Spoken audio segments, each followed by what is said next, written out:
आपको अपने कर्मों के हिसाब से ही उसका फल प्राप्त होता है। कर्म प्रधान विश्व करी राखा, जो जस करहि सो तस फल चाखा। नमस्कार, गुड मॉर्निंग, बहुत बहुत स्वागत है आप सभी का स्टडी विद ज्ञान प्रकाश में। दोस्तों, आज है 26 नवंबर 2020 और दिन है गुरुवार का। सोशल मीडिया के लिंक्स आपके सामने आ रहे हैं। अगर आप चाहते हैं इंस्टाग्राम, ट्विटर, फेसबुक और टेलीग्राम पर हमसे जुड़ना, तो आप हमें @स्टडी विद ज्ञान प्रकाश लिखकर सर्च करके हमसे कनेक्ट हो सकते हैं। तो दोस्तों, आज है 26 नवंबर। भारत आज अपना 71वां संविधान दिवस मनाने जा रहा है।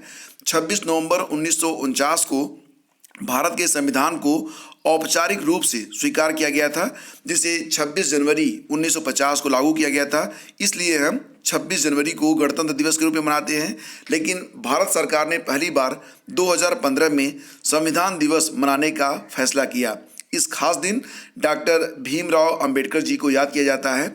बाबा साहब डॉक्टर भीमराव अंबेडकर को संविधान का जनक कहा जाता है। इसलिए आप सभी देशवासियों को आज संविधान दिवस की ढेर सारी बधाई और शुभकामनाएं। आज पूरे देश में और प्रदेश स्तर पर भी कई सारे कार्यक्रम आयोजित किए जाएंगे। तो उम्मीद करता हूं कि आप लोग भी कार्यक्रम में पार्टिसिपेट करेंगे ऑनलाइन माध्यम से। तो दोस्तों, बात करते हैं अब कि उत्तर प्रदेश में कक्षा 6 से लेकर 8 तक जो परिषदीय विद्यालय हैं वो कब खुल रहे हैं। तो यहाँ पर आप देख रहे हैं कि एक लेटर जारी किया गया है। लेटर आपके सामने है। इसमें ये लिखा गया है, प्रेषक है इसके सचिव माध्यमिक शिक्षा परिषद उत्तर प्रदेश प्रयागराज, सेवा में समस्त जिला विद्यालय निरीक्षक उत्तर प्रदेश, कक्षा 6 से 8 तक के माध्यमिक विद्यालयों को खोले जाने के संबंध में ये कहा गया है कि कक्षा 6 से 8 तक के माध्यमिक विद्यालयों को खोले जाने की अपेक्षा की गई है। अतः आपसे अनुरोध है कि कोविड-19 के दृष्टिगत स्थितियों का आकलन करते हुए अपनी संस्तुति या असंस्तुति से आज ही अपराह्न 2 बजे तक अवगत कराएं। यानी कि ये जो आख्या मांगी गई थी, ये 23 नवंबर को जारी की गई थी। तो प्रदेश भर के कक्षा 6 से लेकर 8 तक के विद्यालय भी खोलने की तैयारी है।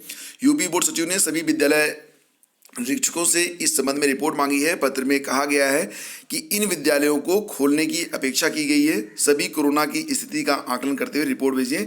बोर्ड सचिव ने 23 नवंबर को सभी मंडलीय संयुक्त शिक्षा निर्देशकों से उनके जिलों में कोरोना संक्रमण की रिपोर्ट मांगी थी। और दोस्तों, यूपी बोर्ड की हाई स्कूल और इंटर की परीक्षा 2021 या मार्च और अप्रैल में प्रस्तावित है। बोर्ड प्रशासन ने परीक्षा केंद्र बनाने के लिए शिक्षा निदेशक माध्यमिक को परीक्षा नीति का प्रस्ताव भेजा था। निदेशक की ओर से जल्द ही नीति जारी होने की उम्मीद है। इसके बाद केंद्र निर्धारण कार्य शुरू होगा। दिसंबर के अंत तक परीक्षा कार्यक्रम यानी कि जो टाइम टेबल है वो जारी हो सकता है। और इसी के साथ लखनऊ हाई कोर्ट से 2 खबरें हैं 69,000 शिक्षक भर्ती से संबंधित।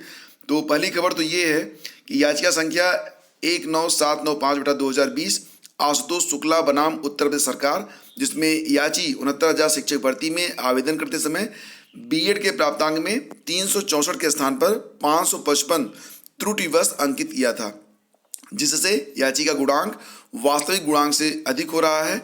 जिस पर कोर्ट ने बेसिक सचिव को आदेश दिया है कि यदि याची के वास्तविक गुणांक के आधार मेरिट लिस्ट में आता है तो उसे ज्वाइनिंग दिया जाए। दूसरी खबर है याचिका संख्या 19777/2020 सौरभ कुमार राजपूत और अन्य बनाम उत्तर प्रदेश सरकार, जिसमें याची 69,000 में आवेदन करते समय इंटर के पूर्णांक 500 के स्थान पर 5,000 भर दिया था, जिसके कारण याची का गुणांक कम हो रहा है।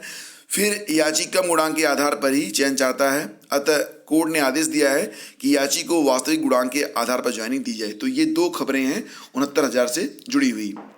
बात करते हैं 37,000 शिक्षक भर्ती के बारे में। तो आवंटन सूची का जो है इंतजार हो रहा है। हालांकि आप लोगों ने देखा कि 2, 3 और 4 दिसंबर को काउंसलिंग का जो कार्यक्रम है वो जारी कर दिया गया है, लेकिन अभी तक काउंसलिंग की जो सूची है वो जारी नहीं हुई है, जिसका इंतजार हो रहा है। हालांकि ये कहा जा रहा है कि जो 67,867 इस सापेक्ष जो सूची जारी हुई थी, उसी सूची पर यह भर्ती आगे बढ़ेगी, क्योंकि अगर सूची में कोई बदलाव होता है तो निश्चित रूप से इसमें नया विवाद भी उत्पन्न हो जाएगा। कुछ दिन पहले कोर्ट ने कट ऑफ अंक का जो विवाद था सुलझा दिया और शासन की ओर से नए कट ऑफ पर मुहर लगाई गई है। दोस्तों, अगर आपने अभी तक स्टडी विद ज्ञान प्रकाश 2.0 चैनल को सब्सक्राइब नहीं किया है तो सब्सक्राइब कर लें।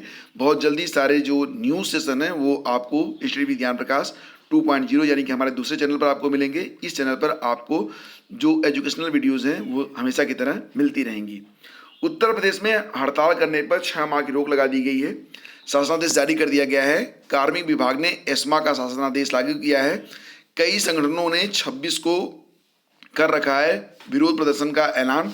तो खबर यहाँ पर यह है कि सरकार ने उत्तर प्रदेश अत्यावश्यक सेवाओं का अनुरक्षण अधिनियम 1966 की धारा 3 की उपधारा 1 के तहत राज्य में 6 माह के लिए किसी प्रकार की हड़ताल आंदोलन प्रतिबंधित कर दिया है। कार्मिक विभाग ने राज्य में एस्मा लगाए जाने से संबंधित शासनादेश जारी किया है। कार्मिक विभाग ने शासनादेश की प्रति सभी अपर मुख्य सचिव, प्रमुख सचिव, सचिव, मंडलायुक्त और जिलाधिकारियों को भेजे हैं। एस्मा लागू हो जाने के बाद राज्य सरकार के किसी भी विभाग, निगम या संस्थान के कार्मिक हड़ताल या आंदोलन नहीं कर सकेंगे। और अगले सत्र से जो स्टेट लेवल पर इंजीनियरिंग प्रवेश परीक्षा होती थी वो नहीं होगी। जेई मेंस की मेरिट से ही होंगे इंजीनियरिंग कॉलेजों में प्रवेश। बी फार्मा और एमबीए समेत अन्य पाठ्यक्रमों में भी हो प्रवेश। तो दोस्तों यहाँ पर खबर ये है कि 2021-22 से प्रदेश में इंजीनियरिंग पाठ्यक्रम में प्रवेश राष्ट्रीय स्तर पर एनटीए के माध्यम से आयोजित की जाने वाली संयुक्त प्रवेश परीक्षा जेईई से होगा। डॉक्टर एपीजे अब्दुल कलाम प्राविधिक विश्वविद्यालय यानी कि इसको आप कहते हैं एकेटीयू, तो एकेटीयू की ओर से जो यूपीएसएससी नामक परीक्षा होती है वो अब नहीं कराई जाएगी। यह जानकारी विश्वविद्यालय के कुलसचिव नंदलाल सिंह ने दी है। उन्होंने बताया कि अब छात्रों को इंजीनियरिंग में प्रवेश के लिए केवल एक ही परीक्षा यानी कि केवल जेईई मेंस को देना है। मौजूदा शैक्षिक वर्ष 2020-21 में प्रदेश के सभी राजकीय और निजी इंजीनियरिंग कॉलेजों में इंजीनियरिंग पाठ्यक्रमों में प्रवेश यूपीएसएसई 2020 के माध्यम से लिए गए हैं। अब अगले सत्र से यह परीक्षा इंजीनियरिंग पाठ्यक्रमों को छोड़कर बी फार्मा, एमबीए समेत अन्य पाठ्यक्रमों के लिए कराई जाएगी। अधिक जानकारी आप upsc.nhc.in या फिर 1800-1800-161 पर फ़ोन करके प्राप्त कर सकते हैं। जो अन्य फ़ोन नंबर हैं वो आपके सामने आपकी स्क्रीन पर भी दिए गए हैं। आगे बढ़ते हैं, चलते हैं अगली खबर पे। तो फ्रेंड्स अगली खबर ये है कि पुलिस भर्ती अभ्यर्थियों को देना होगा वरीयताक्रम। दिसंबर में परीक्षा होने वाली है। बोर्ड ने जेल वार्डर, फायरमैन और कांस्टेबल घुड़सवार पुलिस के पदों पर होने वाली ऑफलाइन परीक्षा की डेट जो है घोषित कर दी है। 19 और 20 दिसंबर को 2 पालियों में परीक्षा होगी।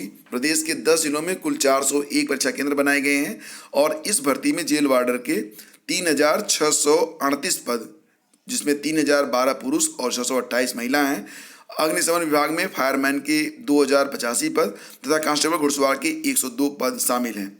तो यह वरीयताक्रम 10 दिसंबर तक देना है। उत्तर प्रदेश पुलिस भर्ती और प्रति बोर्ड के आईजी एवं अपर सचिव भर्ती विजय भूषण ने बताया कि वरीयताक्रम देने के लिए वेबसाइट uppbpb.gov.in पर दर्शाए गए लिंक पर जाना होगा और इस लिंक पर जाकर अभ्यर्थी को अपना वरीयताक्रम अंकित कर देना है। उन्होंने बताया कि यदि कोई अभ्यर्थी अपना वरीयताक्रम नहीं देता है तो बोर्ड द्वारा वरीयताक्रम फायरमैन, जेल वार्डर, घुड़सवार पुलिस मान लिया जाएगा। और इसी के साथ देखिए उत्तर प्रदेश में जो पीसीएस की परीक्षा होती है उसमें 2 अतिरिक्त अवसर यानी कि जो ओवर एज हो रहे हैं अभ्यर्थी उनको 2 अतिरिक्त अवसर दिए जाने की मांग को सरकार ने संज्ञान में ले लिया है।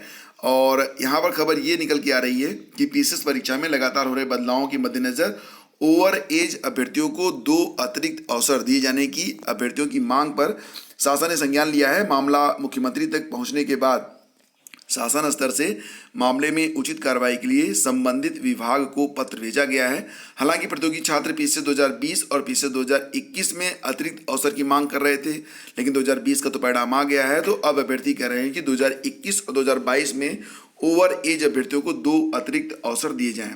तो प्रतियोगी छात्र संघर्ष समिति के मीडिया प्रभारी अवनीश पांडे ने केंद्रीय ग्रामीण विकास राज्य मंत्री साध्वी निरंजन ज्योति को 3 मई 2020 को पत्र लिखकर ओवर एज अभ्यर्थियों को पीसीएस 2020 और 2021 में शामिल होने के लिए 2 अतिरिक्त अवसर देने की मांग की थी। अवनीश का कहना था कि उत्तर प्रदेश लोक सेवा आयोग पिछले कुछ वर्षों से पीसीएस परीक्षा में लगातार बदलाव कर रहा है।